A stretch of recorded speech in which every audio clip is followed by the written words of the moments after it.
Hello, everybody, and welcome to today's Lunch and Learn of what could possibly go wrong. Katja rlemann is going to talk about the human factor in cybersecurity, and let me just say that it's not a small one. So I'm very sure we're going to have some interesting insights today. So first of all, I would like to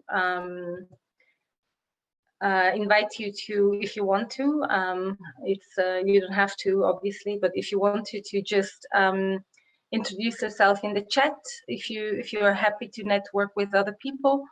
So just state your name and maybe your position, and maybe you can get some great contacts today. So I'm a board member at WeShape Tech.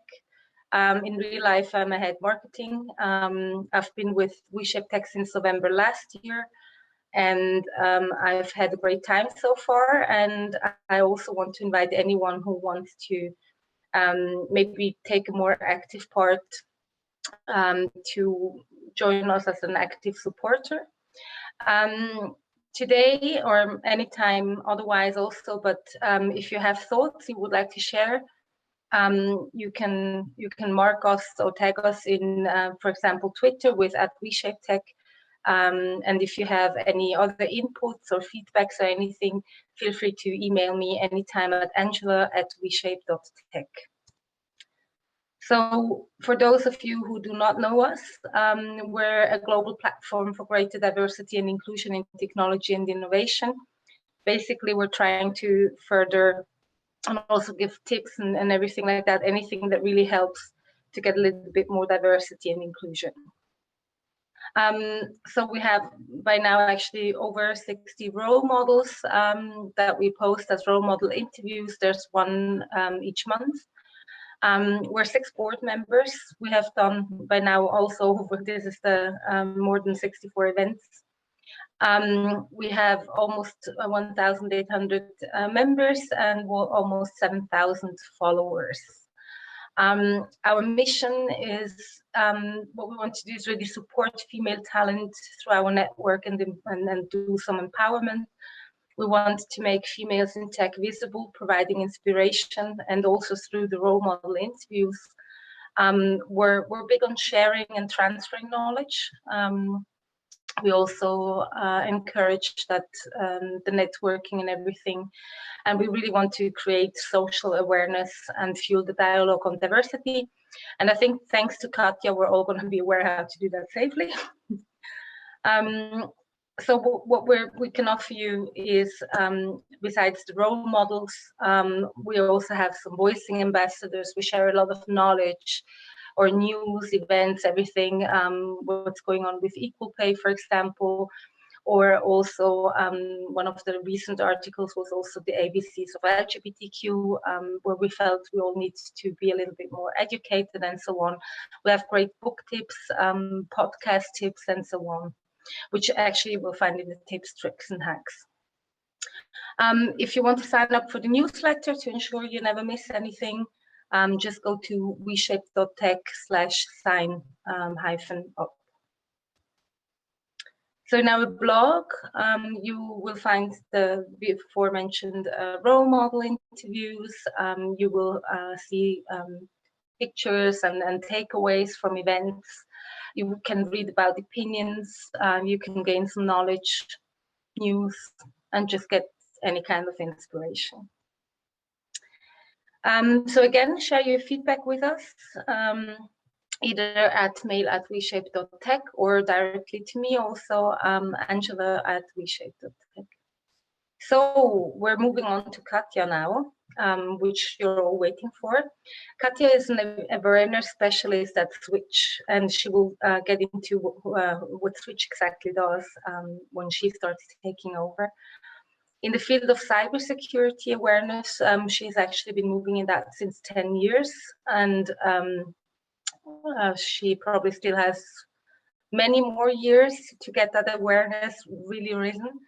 Katja holds a PhD in general and comparative literature from the University of Zurich. And in her daily life, she is really promoting information about security among Swiss universities, hosters, citizens, and today, luckily, also with our community. So thank you and enjoy your lunch. And I'll be handing over to Katja now. Yeah. I'll just start sharing, right? Okay. Yeah. So can you all see my slides? Yes. Great. Okay, so thank you very much, Angela, for the invitation, first of all, and the very kind introduction. And as Angela already said, I am talking to you today about the human factor in cybersecurity and what could possibly go wrong. And obviously, let me tell that right from the start, a lot. So again, my name is Katja rlemann, and as you heard already, I studied literature. And what better way to start introducing myself a little further than by talking about my favorite author, which is Italo Calvino. I don't know if you heard of him. If not, you really should have a deeper look into his literature and his work.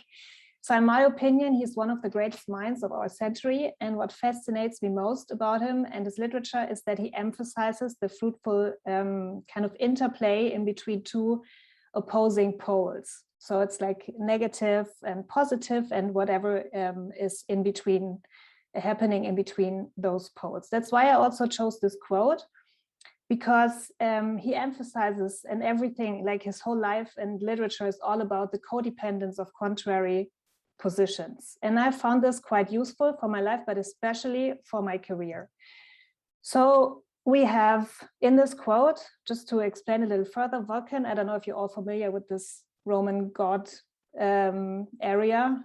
So Vulcan is the Roman god of fire and blacksmith. So he stands opposed to, or Calvino opposes him to Mercury, who is the god of commerce, communication, and messages. Because Vulcan is like just physically very opposed to Mercury. He is a craftsman. He is very strong and very rough. And Mercury is more like swift, very light, very delicate, and firm in the fine arts. But they both need each other. So Vulcan can do whatever he wants, but it has no meaning whatever he does without Mercury's stories and Mercury's adventures, right? But Mercury's adventures and stories, they cannot move forward if they don't have a platform on which they can be written down, for example. So in the end, like only the two of them together can create history and meaning, legends, you know, this whole thing, the Roman gods histories are made of. But in the end, within those two, the interplay in between those two opposing poles, you find all of it. First of all, you have the problems, because when they clash towards each other, you see the differences and you see that there are challenges because they need to work together. But within this working together, the collaboration, you also find the solutions, you find creativity, development, and creation of new things. So as said, my career also kind of develops in between those two poles, not those two poles, but two poles, literature and IT basically, which is I started my bachelor's in computer linguistics and literature. For my master's, I discovered Italo and my love for his literature. And yeah, so my master's I did only in literature. My first job was in security awareness. For my PhD, I went back to reading more about Calvino and his friends. And now in my current job, I'm more reading about the national strategy for the protection of Switzerland against cyber risks, or the ordinance of internet domains, which is obviously not written by Italo Calvino. So where do I read about these topics? At Switch. This is my employer right now, where I do security awareness. I don't know if you all know about Switch. I'm pretty sure at some point in your life you came across something that we do. because we are maintaining the National Research and Education Network in Switzerland. That is, we are providing the internet for the Swiss universities and research facilities. And we are also maintaining the registry for .ch and .li top-level domains. That is, we are kind of maintaining the telephone book for .ch and .li domains. What that means is our customers are obviously the education, research, and innovation community in Switzerland, the internet community, like internet service providers, hosters in Switzerland, and across internationally also, and some organizations from the critical infrastructure in Switzerland. We offer a lot of services, and among them is security, and that's why I'm here today. Because security is taken care of by the Switch Computer Emergency Response Team. It's our anniversary this year, so yay. And I'm a member of this team, and my task within this team is to take care of the complicated relationship in between the user on the one hand and IT security or cybersecurity on the other hand, which again, as said already, we have those two poles that they're codependent and they need to work together to create something better. Exactly. So this whole topic is called security awareness, but I'm gonna explain a little further on that later. So the user behavior is very essential for information security, because security technology is quite sophisticated already. So, you know, we have complex systems that secure our data, but all this technology is worth nothing if the user chooses a weak password, for example, like 12345, or clicks on a phishing link, right? So it's easily circumvented. So obviously there are a lot of things that could go wrong. Again, as the user, I myself, like everyone, we all are kind of IT users, internet users. I refer to us now as the users. I know that's kind of, it's a very broad term, but yeah, let's go with that for now. So again, the user is considered to be one of the entry points, the most, the entry points for most cybercrime attacks. Phishing mails are on the rise, like ransomware. I don't know if you heard about this form of attack, but it's one of the current ones and very dangerous. And a lot of companies suffer and lose a lot of money and data and reputation. And the entry point is usually the user. Again, the most common and threatening and risky cybercrime attacks are also phishing, social engineering. All those attacks target the user, not the IT system, they target the user. So obviously it's no surprise that most CISOs think that building up a security culture should be or is their #1 hot topic in organizations. So as we can see, the user, like all of us, we are a huge part, a very important part in those cybersecurity processes. So in order to keep up a certain level, a minimum level of cybersecurity, all of us, we need to work together with the security community, right? So the thing is, like the security community knows that, but do we know that, the users, do we know that we are a big part of cybersecurity? Do we perceive ourselves, our role as important as the security community does? And in order to show that, I usually, you know, if you want to know a concept that the society has about a certain thing, I usually use the Google image search just to see what most people think about a specific term when it comes up in their head. And when it comes to cybersecurity, most people think apparently of blue padlocks. And as you can see, there's no human involved. Like there are some people that don't have faces, they only have fingers to click on something, and they usually look like very like engineering people or hackers. So apparently us, the users, we don't perceive ourselves as something important and at all part of cybersecurity. On the other hand, we also kind of think we can handle all those cyber risks. We know already what we have to do and what we do not have to do. So we think we know the risks. We think we have the skills, but do we really? So, I mean, this study shows, just as an example, that most people think or say they actually can spot a phishing attempt, but most of them also fall victim to it. So, you know, we overestimate our skills. Then again, we know some rules, obviously, but sometimes we don't follow them. So, or often actually, that's the problem. So we know that we should not use a variation of the same password for different accounts. We know that we should change our passwords once it's compromised, our account is compromised. And we also know about the password best practices. But what we do is we still create passwords using variations. We still change passwords only if we are forced to, and we still keep track of passwords by memorizing them, which is not a best practice. So that's a problem. And the problem is that we don't know what we don't know. So we overestimate our skills, and we also don't care. Like we take any interest in this whole cybersecurity topic, apparently, because we underestimate the risks. That's obviously a problem for especially the security community that is responsible to keep us, our data, and our information safe or secure. So what do? Obviously, they are very frustrated and don't know how to handle it. So what I love about the security community is that they are usually very, very funny people. So what you can observe, and I strongly recommend just doing that, browsing through all those cybersecurity memes, they are hilarious. So they are coping with this frustration with humor, right? That's a valid strategy, I would say.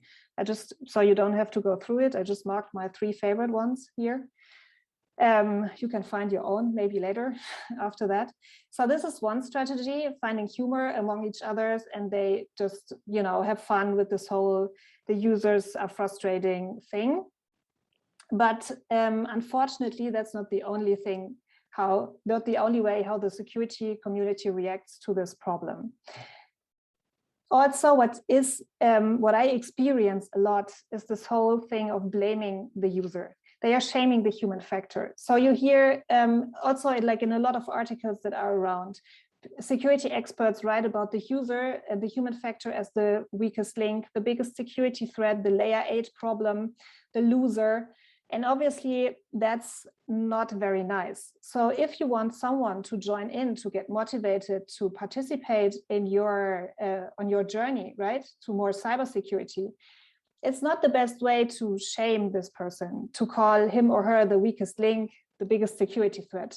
If I'm a user, I don't want to be the weakest link. I don't want to be a threat. I don't want to be a problem. If I already know I am, my level of engagement, my level of motivation is very low, because I already know I can only fail because I already did. So this is something that obviously stops the fruitful, as said, interplay in between those codependent opposing poles, the user and IT or cybersecurity.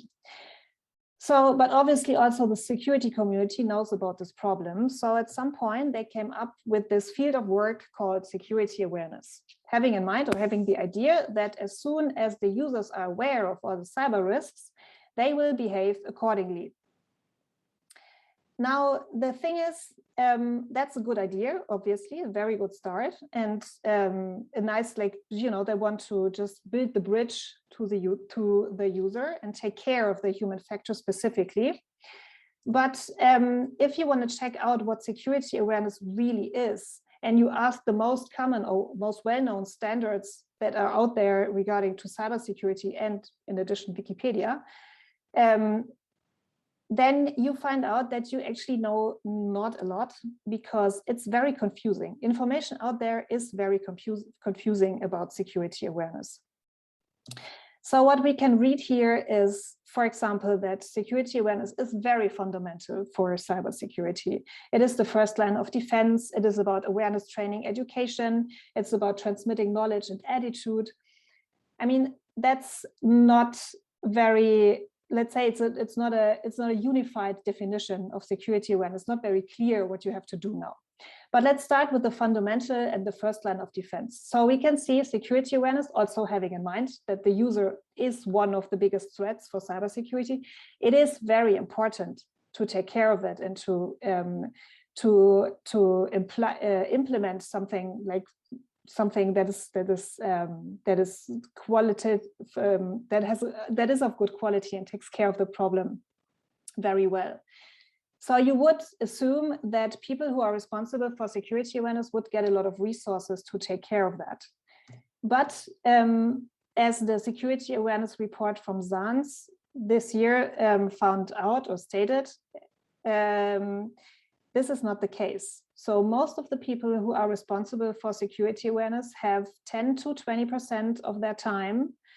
They can spend 10 to 20% of their time to security awareness, which is not enough, obviously, to take care of one of the biggest risks and of such a big issue, like a broad issue, taking care of human beings, right? So this leads us to the other two definitions, which is security awareness consists of awareness, training, and education, and of transmitting knowledge and attitude. So just to sum it up, the people who are responsible for security awareness are supposed to raise awareness, meaning raising interest in cybersecurity. They are supposed to educate people, teach them new skills, like how to choose strong passwords, how to behave securely online. And they have to train those new skills that they taught their target group. So obviously those three things require a lot of skills within the area of communications, education, psychology, all those broad areas. And let's check who is usually responsible for security awareness. And mostly it's people that have a background in IT or InfoSec, so information security. Now, the question is, do they have the necessary skills to deal with awareness raising, education, and training? Let's check some typical cybersecurity programs, education programs for information security or cybersecurity, at least in Switzerland. And what we see here on the program for those university programs is a lot of cryptography, math, network security, information security management, web technology, algorithm, data security, again, cryptography, very important, some standards, but there's no communication, any skill that is required to implement and maintain a proper security awareness program. Also, if we go further, the typical roles in the cybersecurity team, they are purely technical, except for compliance maybe and risk management, but we don't have any communication role. We don't have education in there. It's just lacking. And at the same time, the top cybersecurity skills needed, still having in mind the user is one of the human factors, one of the biggest problems for this whole community. The top cybersecurity skills needed also, they do not include communications or dealing with people. That is obviously as a problem, I would say. The thing is, in the end, we don't have the expertise. That is the result, and we don't have the time. With us, I mean the security community. And obviously, if you don't have the expertise, you cannot ask for resources. You cannot ask your management for more time. So that's kind of like related. The problem relates. We don't have the expertise. Is responsible for us having not enough time to deal with the issue. So as the same way that the users do not include themselves in the cybersecurity process, the cybersecurity community also doesn't include the user and taking care of the user as part of their field of expertise. So that's obviously a problem. So that's why cybersecurity desperately needs more interdisciplinarity within their area to take care of this problem. But let's go one step further and imagine, just for a moment, that us, like people like me, like security people, they don't even have to work so hard to explain the users how to behave securely, because let's just imagine security would be easy. Security processes would be easy to apply. Just imagine that, because this would be the easiest way and the most simple way to make people do something they don't want to do or never thought about doing. So let's check like some small things that are kind of very complex and could be changed a little and soon and easily in the security community. First of all, right now, if there is a communication out there about secure processes, it's usually about forbidding something, about making something, a process that is already existing, more complex. We have to get away from that. The security needs to be an enabler, not something, not an obstacle, not something that makes you angry and frustrated because because something gets more complex and takes more time, right? And this is caused mostly by the fact that in a lot of companies and a lot of organizations, when a project is started or a software development for a process or something, security, the topic, or security experts are included usually at the end. So everything is already finished, and then someone has the idea, oh, we still have to include security because we deal with data. Let's ask that guy or that lady, she's responsible for that. Maybe she can just say everything's already secure. Obviously, that's not the case. Then this whole project that's already kind of done, the whole software that's already kind of ready, needs to imply some additional security processes, some additional security measures, and obviously then it gets complicated and not as easy as planned. So security needs to be part of every project, every software development, every process right from the beginning, just to make it more easy in the end. Same thing, obviously, the security community and all those graphic designers out there and communications people, please, maybe like the next time you choose a picture for anything that is related to cybersecurity, any article, maybe do not choose a blue padlock and some picture with more people or something. That's also something we need to change. Then we have this whole issue with the authentication. I mean, cybersecurity, all of us, we are dealing with this, with security aspects on a daily basis in our private and professional life. So everyone, each and every one of us inserts a password daily, basically, unless you have a very good password manager and that's all automated already for you. But still, like we identify, we log into a platform, an account on a daily basis. So this whole password topic is a trigger topic for the users and the security community. So everyone is triggered by this security process. Let's put it like this. The thing is, what happened? Passwords were invented in the 60s, and back then that was a great idea. It was considered to be a great idea because you only had one password, and that made sense. But with the rising cybercrime and rising computer power, there were more problems, and the security community was faced with bigger problems. So how did they react to the bigger problems? They reacted with the requirement to the users to choose complex passwords. Cybercrime rose again. We had to regularly change our passwords. Cybercrime rose again. We have to choose unique passwords for each account. Cybercrime still rises, and it's continuously rising. And now they came up with this whole idea about multi-factor authentication, which is so complex. This whole authentication process is so complex that it's not really manageable by anyone. let's put it directly like this. What we now have is the password manager, the password or password vault, or however you may call it. That helps a little bit, but it's still very complex. For people who are not used to work digitally on a working in a professional environment, it is very hard to choose the right password manager, to maintain a password hygiene,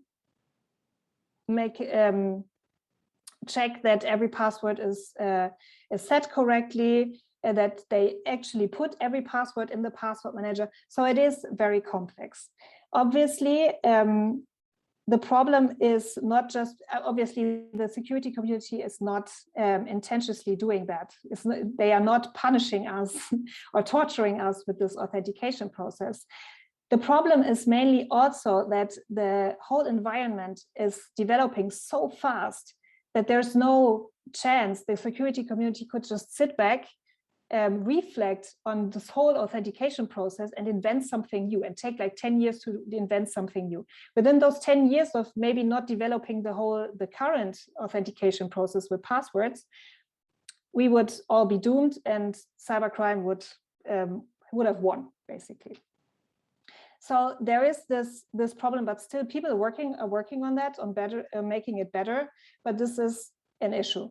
So those processes and passwords are here. The passwords or the authentication process is not the only process that is so complex.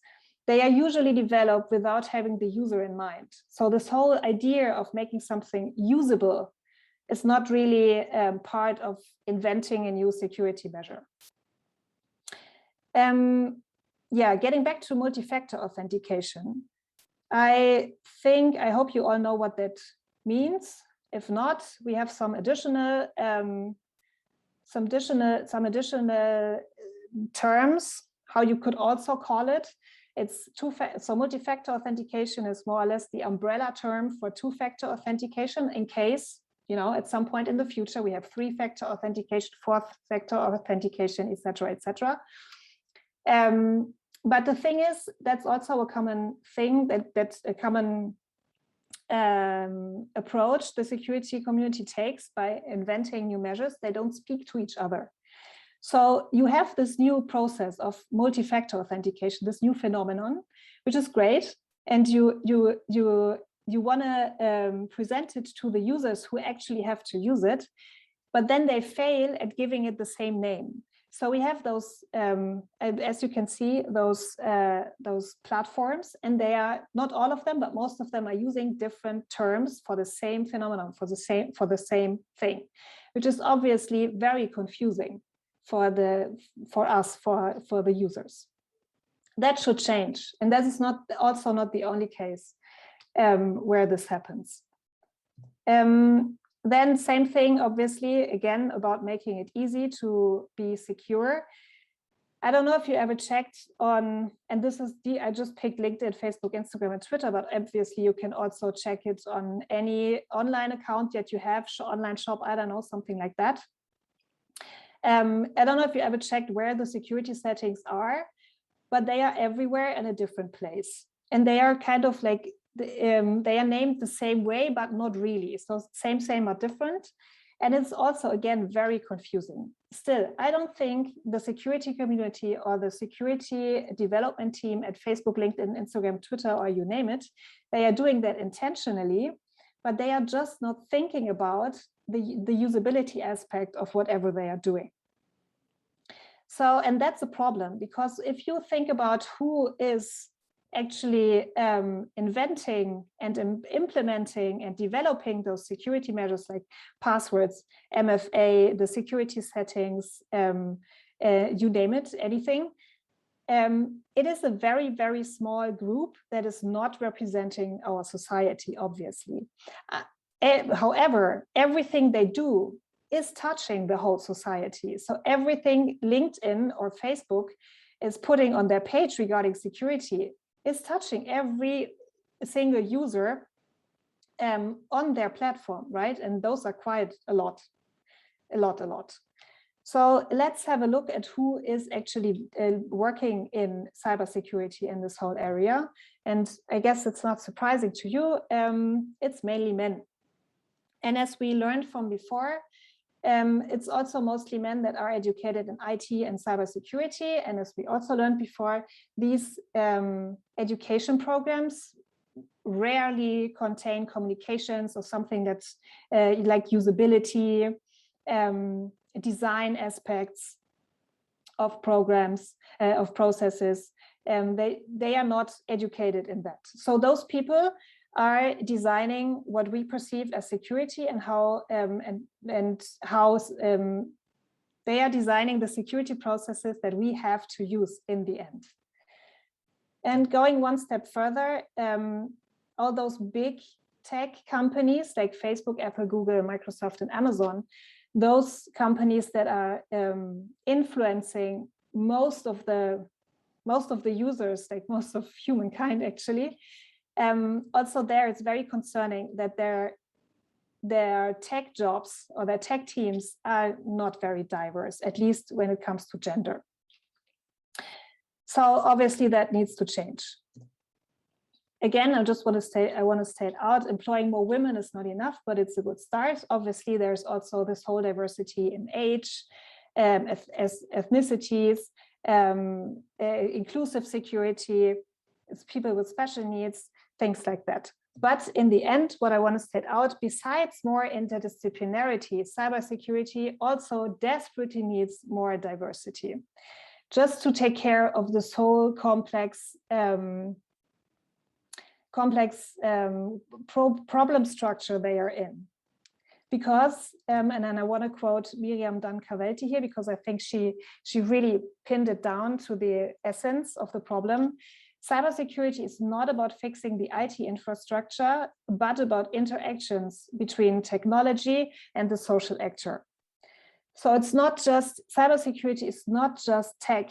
Cybersecurity very well influences the whole society. And this is how it needs, this is why this whole field of expertise, this whole field of work needs to be looked at from a more holistic view and less than just the tech view.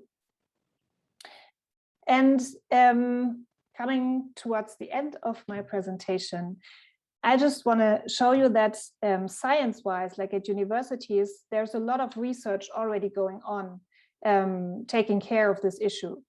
There is this new field of research that is called human-centered, new, like 10 years new, that is called human-centered security, which is actually what they do is usually just having the security processes and the security area, but checking all the processes and measures out of the view of the user. So they check for usability, they check if it's actually applicable for users, if it really works. And what I want to recommend you, if you're interested in that, read some of those papers that are linked here.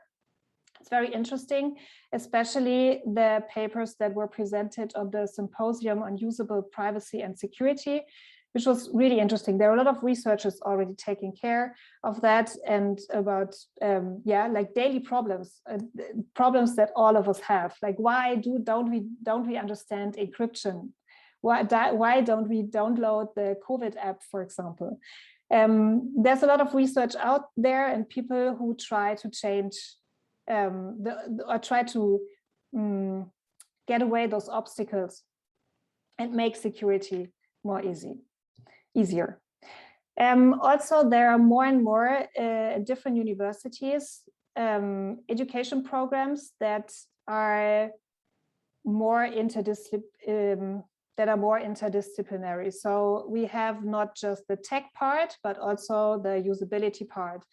Like, for example, what the Ruhr-Universität Bochum in Germany does is they offer an education program that is called Usable Security and Privacy. And just to point out what's the difference, they are not studying or teaching secure authentication. They are teaching usable authentication, which in the end, by default, should be the most secure authentication because users are actually using it. And then obviously there are already a lot of initiatives taking care of this whole diversity part. first and foremost, We Shape Tech, of course. Then we have Women in Cyber coming up this November, Women in Tech, Jungle Girls, Girls in Tech. I just chose some of them that are active in Switzerland also. So there is hope, and there's already a lot going on. So the security community realizes, not just the security community, also the communications community, like any other community knows by now that the cybersecurity is an issue that all of us concerned, kind of. So it is taken care of by a lot of people, but we still need a lot of support, and it still will take some time to change what's happening. But anyways, if you are now feeling like you want to know more about security awareness, then I just, at the end of my presentation, want to recommend you to register for this year's Security Awareness Day. Registration is for free on the 5th of October, where we will have people from different fields of expertise talking about security awareness, or how to raise awareness for cybersecurity. And if you're German speaking, our Security Awareness Insider podcast. And that would be it. If you have any questions, I'm happy to answer them. I would get back to you, Angela. Yeah. Thank you, Katja. And if you have questions and you just want to ask them, go ahead. If you're too shy to talk on camera, then I invite you to pose your questions in the chat. So Linda is asking how she can, as a user and regular employee, find out what her company is doing for its security awareness and who is responsible, which already raises a question with me that communication is probably not that good if she has to find out who the security awareness responsible is. And how can she change and push the subject in her own company? So that's a very good question. Usually, and that's the problem, maybe I didn't really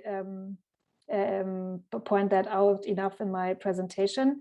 Usually it is the person who is responsible for cybersecurity or for security. So your Chief Information Security Officer, I don't know if you have one of those, I don't know how big your company is, but usually those people are responsible also for security awareness. So within their team, there should be someone, or not all of the companies are having a program there, that this would be my go-to. I would go and check if there is someone. And if you want to push it, again, go to those people, to this team. And if you don't have a special IT security team, approach your IT support and maybe ask them. And if, I don't know if in what kind of, in what field you are working or what expertise you have, but if it is in communications, you can also offer your help, your support, if you want to do something like that. Linda, feel free to elaborate maybe how big the company is and which field you're in. Well, Linda wrote before that she's a project manager in construction civil engineering area. Oh. Yeah, so pushing, so usually it is taken care by this IT or IT security department. So, you know, go check there and maybe push them to do something. That would be great, actually, if they're not doing anything. And ideally, they get a lot of support from the communications department. Because again, as I said, they don't have the expertise to actually take care of the issue. Okay, so then, Ekta, you want to ask something? No. No. No, sorry. Yes, Ekta? Yes, no? No, ma'am. Sorry. Okay, so Stefan is asking, as he's saying, thanks for the nice talk, first of all. And then he's asking if you can recommend a good password manager or system for non-expert users that works nicely across devices. So mobile, PC, web.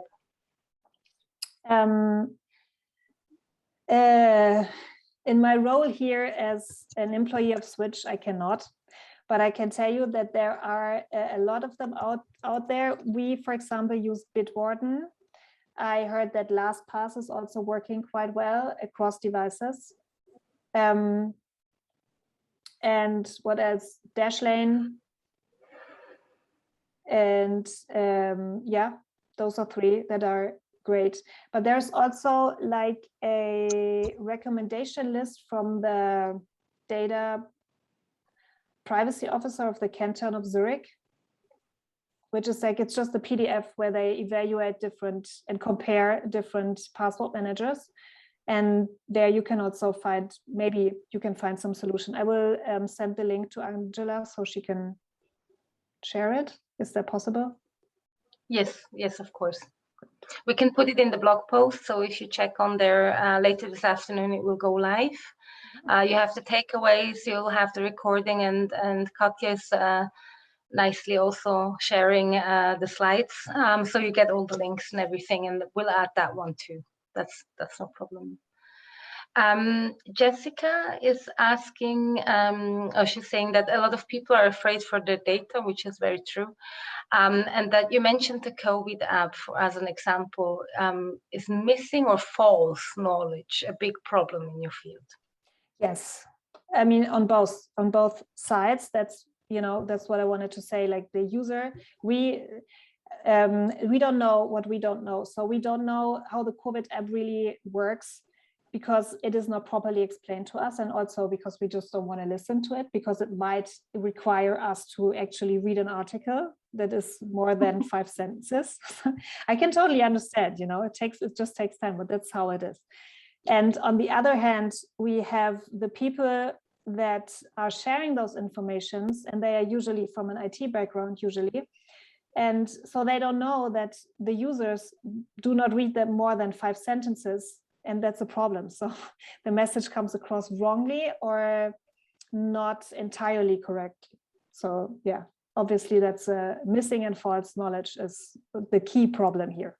That's why security awareness is all about educating, making people aware, training stuff, trying to explain, trying to translate tech speak to non-tech speak. Yeah. So you said before that we don't know what we don't know, where we're lacking knowledge, and we don't care. Sometimes it strikes me as so schizophrenic, I think. We have friends that are saying, they're exploding about and privacy here and there, but then they kind of click on every contest they find on social media. They do all this little, I don't know which kind of animal or which kind of fairy are you. I mean, am I wrong, or are you like sharing a lot of information there? It's as long as it's fun or it's something that scares you into an action, they just click wildly on everything without checking what they're giving away data-wise. But at the same time, they feel very, very opinionated about privacy statements and things like that. Maybe even without reading them, but just hearing that they're changing, and they'll just go wild. Yes. That is a very, very good observation, and very true. Like Facebook, Google, and all those social media platforms, they are taking our data and are doing, we don't know what with it. And no one seems to care, or not a lot of people seem to care. But at the same time, yes, people started not using WhatsApp anymore once they changed their user agreements, right? Their privacy agreements. I think that was you were referring to that, Angela? Yes. Maybe. Yeah. As one example, yeah. Exactly. But this is a very good example, because what we see here is the whole communication, like WhatsApp / Facebook, which are it's the same company, right? They miscommunicated. That was a huge, like, it was just a fail from their communications department. good for us. I mean, out of my perspective, as more people, the more people that are not using WhatsApp and Facebook anymore, the better. But still, it was very interesting. So how they communicated affected more people than the content didn't matter. It was just the idea about, oh my God, they are doing something to steal my data and to, I don't know, without my consent, which they are doing constantly. And in the end, they just, what they did, that was very clever then from the communications department. They were just postponing this whole privacy agreement, change of privacy agreement. So they took it back. That's what they communicated openly. And then they just did it by not really informing the user, but like a pop-up saying, yes, you have to agree. And it's like a few months later. And no one cared then. So it's this whole thing of how do you communicate and how do you make the public aware. But it is, the public has, again, not a very detailed concept and idea about cybersecurity and data privacy. And that is the big problem. That's why this whole, how you communicate those issues is so important. I don't know, was that too complex? Did I make my point? No, I think it made the point. So I think another question from my side, because it's always interesting to hear it from somebody who actually works in cybersecurity. What are your top 3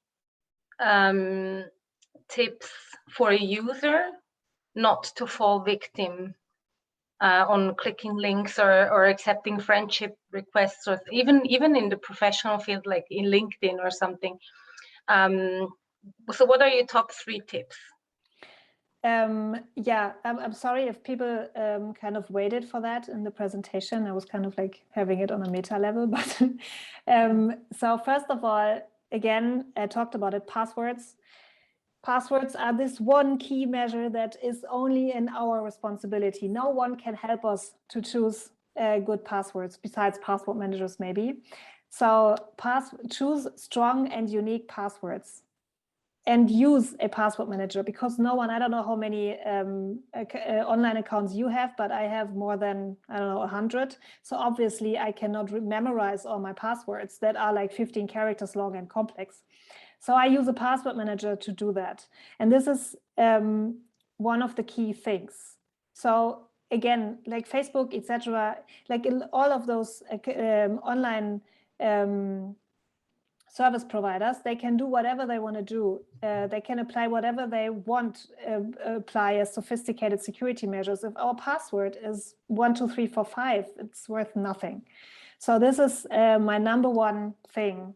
Like have a good password hygiene. Take a password manager, pick one, and choose a password for every account. You don't have to do that all at once.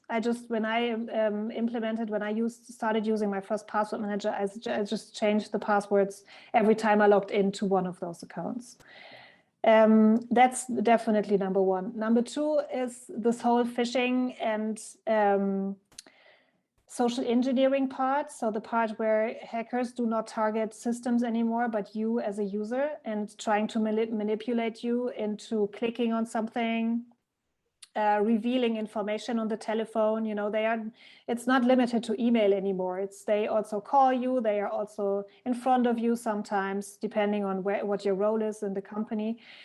So every time you feel like, within staying in the email realm, every time you feel pressured, or someone tells you have to do something right now, or you only have like 2 minutes to do something, and then something catastrophic happens, like your email account will be deleted or something like that.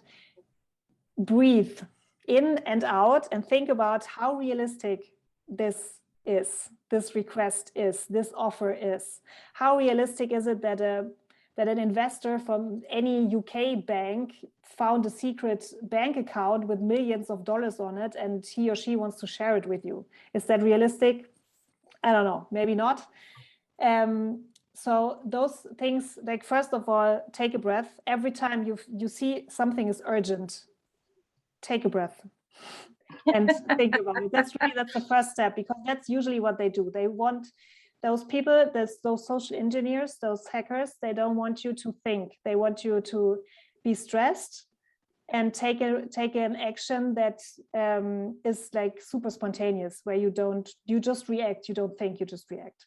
So every time something's urgent, take a step back, breathe in, breathe out, then think about, is it real? Could it be? Is it really possible? What's happening here? And if you're not sure, if it's your bank that's writing you an email or something, call them. If it's an email, call them. If it's a call, email them, like take a different communication channel. But yeah, that's the second one. And I think that's basically just the third one, just be suspicious. Everything that's too good to be true is not true. So very well said. I think it also agrees with Caroline, who wrote that her 3 points would be passwords and have I been pawned? Yeah, very good. Update all your devices, always be paranoid. And I think the paranoid part is really great. I had a call once where they were trying to get on your computer via something like where you get access to the computer of somebody else, like what's the name of the program? The TeamViewer, I think. You know that? Yeah. Yeah. So they were calling me and were saying, we're from Microsoft. Yeah. And I was like, Microsoft is calling me. I mean, come on, have you ever tried to find a phone number for Microsoft online and then they're calling you? Yeah, right. So I was curious what they're going to try to do. So I behaved like the really most stupid user ever. And I said, well, my computer is sending you distress signal. Well, my laptop or my PC? And I knew one was on and the other was not. They picked the wrong one. And I was Googling what he's asking me to do besides just saying, like I got the number wrong or something like that. And he was getting really exasperated. And they really try to scare you into action. It's like you said before, because it was like, man, you need to decide, do you want your computer to be safe or do you want to lose it? And at the end, I said, you know what? I think I'm going to lose it. And I just hung up. But it was very interesting. I had fun doing that, but I was also not inserting anything. And I mean, you really need to Google that, the fake Microsoft call. And it's really amazing what things they use. And if you don't stop to take a breath, like Katja said, which might also be good for your mental health, you might step into something that is gonna really be catastrophic. So Linda has a new password. The password hygiene is her new favorite word. So I think we're all gonna remember that. So Stefan is asking if you think that unlocking the manager with fingerprints only on a phone is sufficiently secure, for example, when you're losing the device. So yes and no. Okay. Let's say you always have to keep the balance in between convenience and security, right? So depending on your level of paranoia, you can answer this question to yourself. On my level of paranoia, or of convenience versus security, I would say it's not enough. I would not automatically log into my password manager once I log into my phone. But I also don't have a password manager on my phone, so but that's one thing. That's how I would handle it. But I understand if people are doing that because it is convenient. And as long as you have a password manager, the risk of not having one that are higher than having one and entering it with your fingerprint. But yeah, if you can, just maybe try to have a separate login for your password manager, and every time you want to use it, you just type in the password that you anyways have to know by heart. So yeah. And fingerprint is a funny thing, because have you ever seen, I mean, if you're sitting next to somebody in a tram or so, try to see all the smearing on somebody's screen, and most of the time you can actually see the fingerprint. I think that right there should be a security concern. It is, yeah, sorry. No, go ahead. It is, but the thing is, like as I said before, this whole authentication process, this password thing, is one, like, if not the biggest, but one big issue in this whole, like, in the area of development of new security procedures, right? So a lot of people are working on that, and I think if someone would find the perfect solution that is secure and easily usable, they would earn, I don't know, all the dollars in the world. But so far, they haven't come up with something really great. But biometry or biometric authentication is one of the fields where there's a lot of research right now. The problem with that is, first of all, you only have 10 fingers. And if someone steals those, your fingerprints or your face, or I don't know, you have a problem, right? You cannot just easily change it as like a password, for example. And who knows what those cyber criminals come up with in the future. So that's obviously, those are concerns the security community has right now, but that doesn't stop Apple and everyone else from already experimenting with this and implementing it. And for some people, it really works, right? Like it is, for example, very, like the whole Face ID thing is very convenient for people with special needs, for, you know, having trouble to see or something like that. So that's very, yeah, that's also something you have to keep in mind, and it's complicated. But again, that's why we need interdisciplinarity and diversity to take care of that, and not just tech people, male tech people taking care of it. So Caroline made actually the same point in the chat. She said that she's personally against biometric authentication because she only has 10 fingers. And if one service provider messes up, one finger is gone, she has 9 left to use. And you keep doing that, it's like you said, none left. Yeah, and the same thing, you don't want to use the same finger for all your authentication processes, for all your accounts, right?